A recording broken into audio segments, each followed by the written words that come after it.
Salute, ladies and gentlemen, my name is Jim and welcome to the Sounds German review for the new Hekate album Totentanz.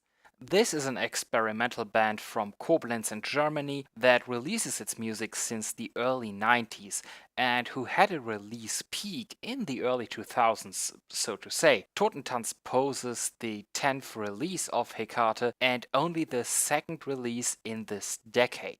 And while it has some interesting ideas in it, I have to admit that by the end of it, Totentanz really didn't blow me away. Even though I certainly liked the opening of the album, or rather, I liked the first half mostly. Again, nothing that blew me away, but what you get here at first is some very solid, modern, slightly apocalyptic folk with some interesting instrumentation and well done medieval campsite atmosphere.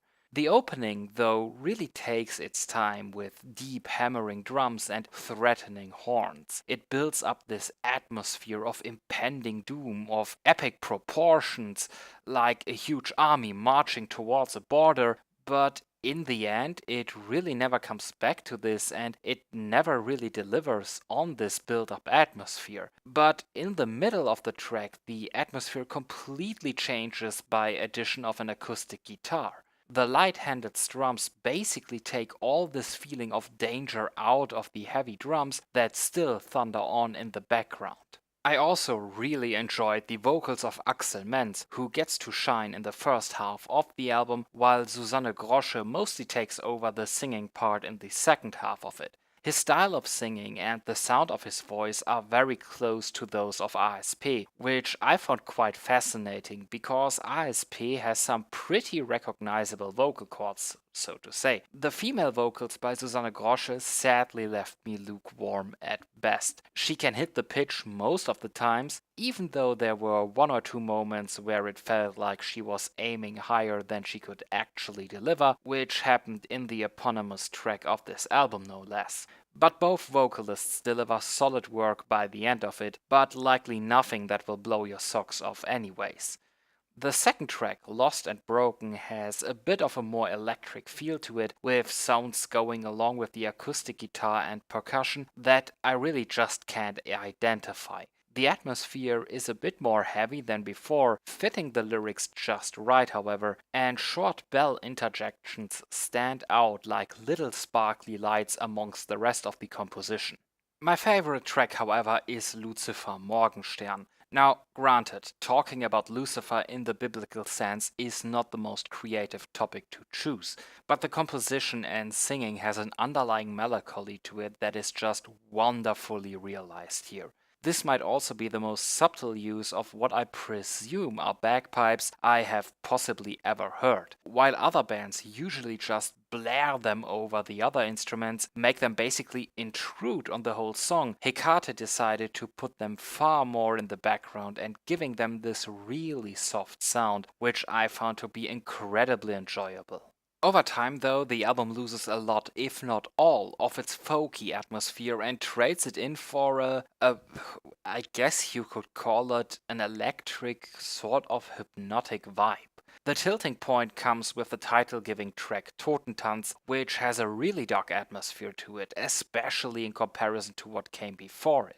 You have these really deep single notes from what sounds like a tuba and equally deep and slow-paced drums. Over time, military march-like percussions are added, and all of a sudden it sounds like you're listening to a completely different album than before.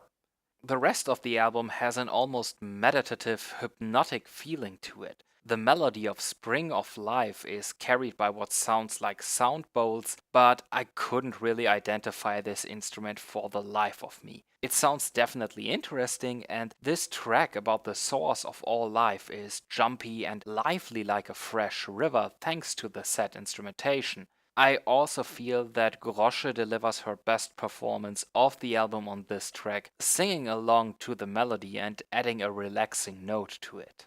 Embrace the Light, meanwhile, is an instrumental track with Grosche merely singing along to the melody without any real lyrics to speak of. The track itself is this dark electro song with fast beats that keep pushing constantly, but also various ambient noises and even church-like chanting thrown in. The closing track Amere then ends again on a medieval, folky note with a slightly oriental feeling to the track. Now, as I said before, this album left me somewhat lukewarm by the end of it. I certainly liked the first part of the album, the more folk-oriented tracks. Hekate have a hand to pick interesting instruments and compositions and deliver a folk music far off from what the more mainstream-oriented listener would probably connect with the term folk music. And with life and death and everything in between, it also feels like Hekate picked a topic that suits them just fine.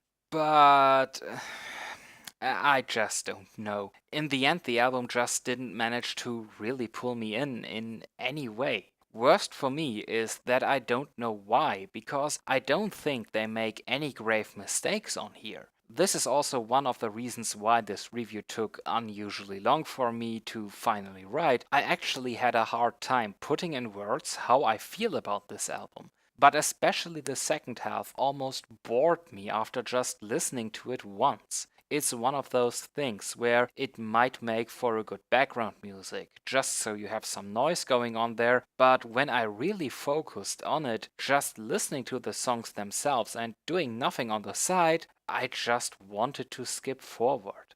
That said, I'm sure there is an audience for this album that will absolutely love it. I'm just not part of it.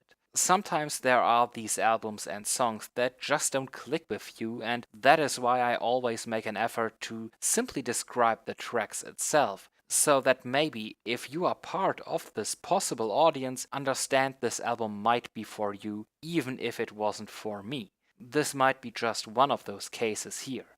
I don't think this album really failed in any one aspect, and yet here I am, not really liking this album for reasons I can barely put into words.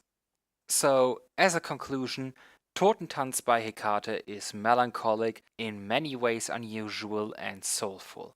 While death isn't only faced with these sort of emotions, it's certainly the underlying feeling here. And if you want just some good mood, simple to digest folk album with songs about drinking and celebrating music itself, this is definitely not what you want. But if an album split between medieval folk and very soulful electronic tracks, an album split between driving acoustic guitars and almost hypnotically repetitive bass lines sounds appealing to you, you might actually enjoy this. However, as I said it before and as I tried to explain it, this album just wasn't for me. So I hope you enjoyed this review, and if you did, please leave a thumbs up on the video, and if you didn't like it, we have a button for that too. And if you have listened to this album, feel free to tell me in the comments what you thought about it. And if you want at least one weekly music review from an artist or band you probably never heard about before, just subscribe to the channel. You can also follow Sounds German on Facebook or Twitter. I do usually post daily new music videos on there from all kinds of artists. I hope to see you again next time. Have a nice day. Salida!